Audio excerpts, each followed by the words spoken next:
হরিনাম পবনে হরিনাম পবনে সূত্র হরিনাম করো গাইতে হরিনাম বলো হরিক্রম পবনে হরিনাম পবনে হরিনাম সিন্ধু মহত্ব ঠাকুর হরিনাম মৃত্যু মহত্ব ঠাকুর হরিনাম চিন্তা হরিনাম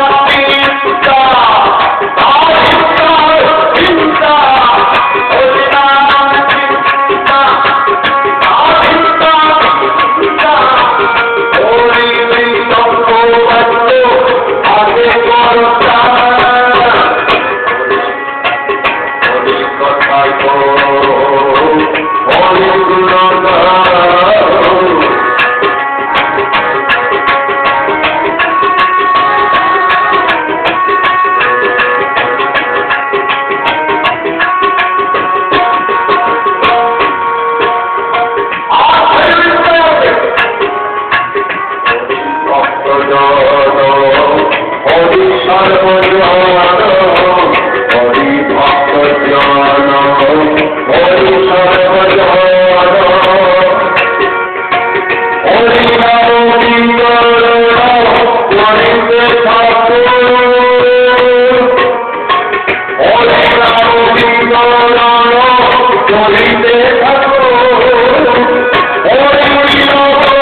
কথা বলো হরিনাম করো হরিনাম ছাড়া জীবনে কোনো শান্তি নেই।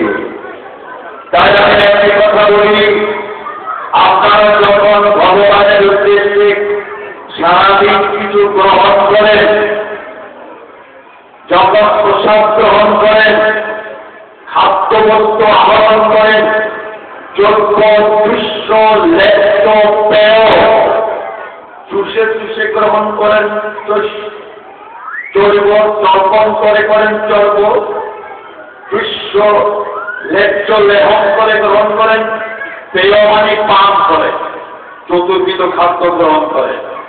আচ্ছা, আপনাদের একটা প্রশ্ন জিজ্ঞাসা করি, যখন এগুলো গ্রহণ করেন, গোগ্রাসে গলা গ্রহণ করেন, তখন কি ভগবানের উদ্দেশ্যে দিয়ে খান নাকি না দিয়ে খান?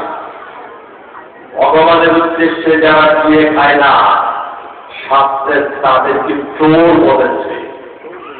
তারা চুরি করে ভগবানকে মালিককে না মেনে যে খায় তাকে চোর করে।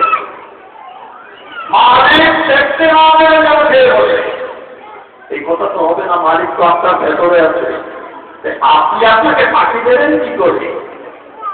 তাই বলছিলাম, আর কিছু পারেন না পারেন, কাজ কয়টা যাচ্ছেন? 32টা। 32টা নাম আছে একদম সুস্থ ব্যক্তির মুখের মধ্যে। আর নাম কয়টা বলুন তো? 16 নাম, 32 অক্ষর আছে। দাঁত 32টা, অক্ষর 32টা। এক একটি দাঁতে যদি এক একটি শব্দ নাম উচ্চারিত হয়, 32টা দাঁত দিয়ে 32 অক্ষর উচ্চারিত হয়ে যাবে। আর 32টা নামে কি বলবেন? বলবেন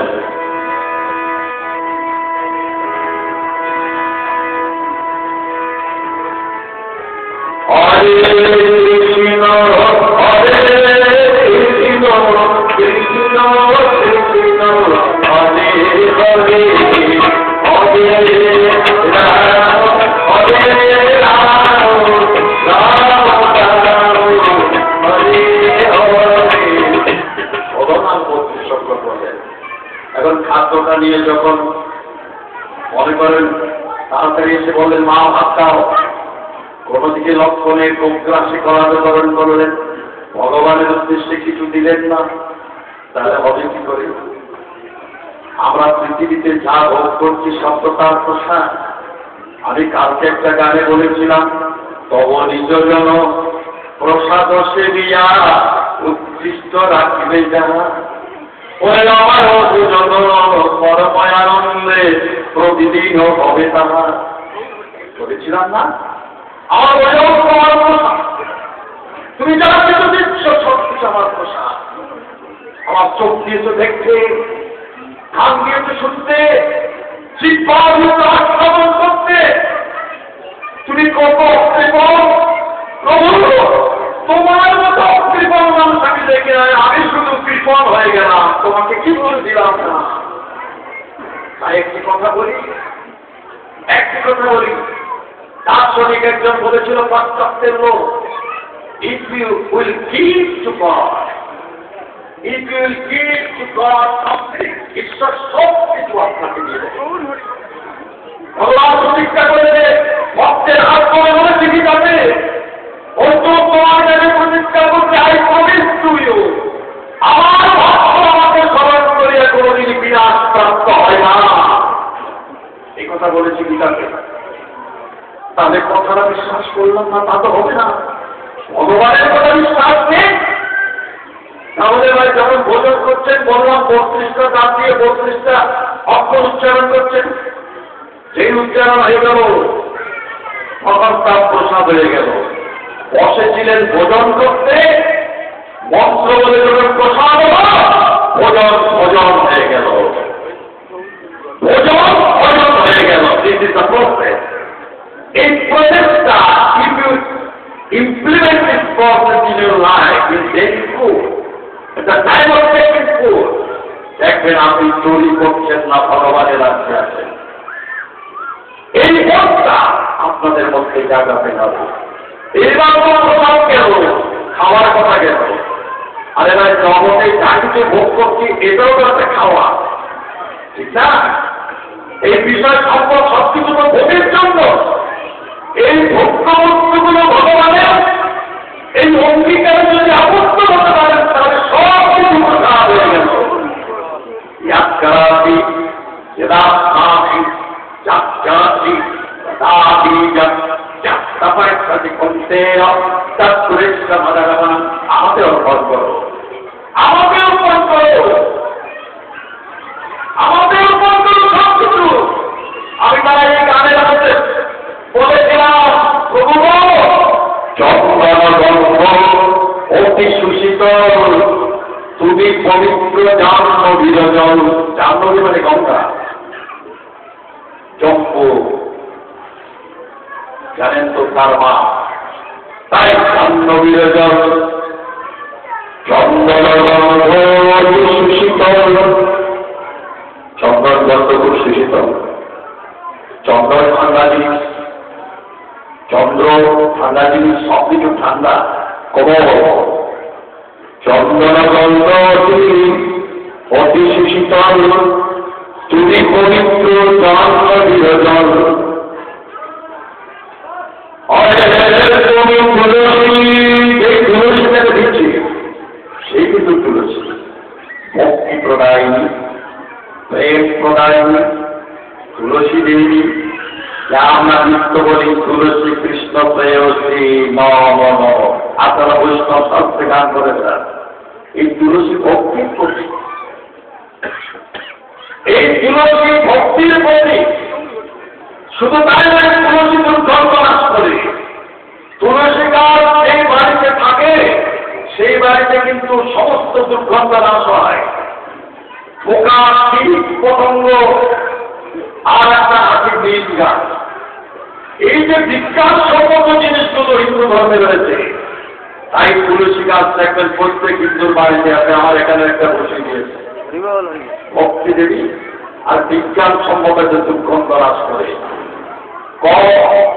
কলার মধ্যে কর্ম হচ্ছে, তুলসী পত্রের রস যদি আরে ভগবানের নাম নিয়ে বলাকরণ করেন, দেখবেন পরিষ্কার হয়ে যাবে।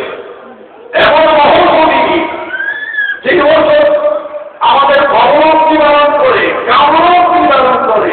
অবরোধ কি কামরোগ? এই লোকটাকে কামরোগে পেয়েছে, মানে কামড়া বেশি, ডিজায়ার বেশি। এর থেকে মুক্তির উপায় একমাত্র ভক্তি দেবী তুলসীর অর্চনা করা। তাই বৈষ্ণব শাস্ত্রে এই বিহিত সংস্কার হয়েছে। আপনারা যদি নাম গ্রহণ করেন, তাহলে আগে বলবো আর কিছু হোক না হোক, আপনারা তো অনেকে জানেন এই সংসারটা কেউ তো শান্তিতে নেই। ঠিক যেরকম আচরণ করবেন সেই সেরকম ফল পাবেন। বৈষ্ণব আমরা যাত্রী সিদ্ধির বহু যাত্রী, যার ভাবনা যেমন তার সাধনও যেমন, তার সিদ্ধিও ব্যবহার করবে। আমি ভালো কিছু না করে আমি মন্দ করবো না, আর মন্দ কিছু করে ভালো আশা প্রত্যাশা করতে পারবো না।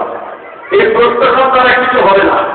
তাই আমি বলছিলাম, যেমন মনে করেন আমরা এই ভক্তিটাকে কি করে সার্থক করতে পারি। আপনারা কাঁচা হাড়িতে যদি জল নেন, কাঁচা হাড়ি, মাটির হাড়িতে জল রাখবেন, আস্তে আস্তে করে চুকিয়ে পড়ে যাবে, পড়বে না? আর যদি ছিদ্র থাকে তো ভুল করে পড়ে যাবে, তত বড় কথায় নেই। তাই ভাই আমরা নাম করি ঠিক, কিন্তু নামের মধ্যে যে অপরাধ আছে, এই হাড়ির মধ্যে জল আছে, প্রেম আছে, ভগবানের ভক্তি আছে, আমার প্রাণ গোবিন্দ কৃষ্ণ আছে, কিন্তু অপরাধের ছিদ্র দিয়ে সমস্ত জল পড়ে যাচ্ছে। তাই প্রেম জপতে কি করে? দেহটা তো অপরাধী ভরা, তাই নামটা বুঝতে হয় না। যেমন করে মাটিতে জল চুকিয়ে পড়ে যায়, মাটির কলসি থেকে ছিদ্র দিয়ে জল পড়ে যায়, যেমন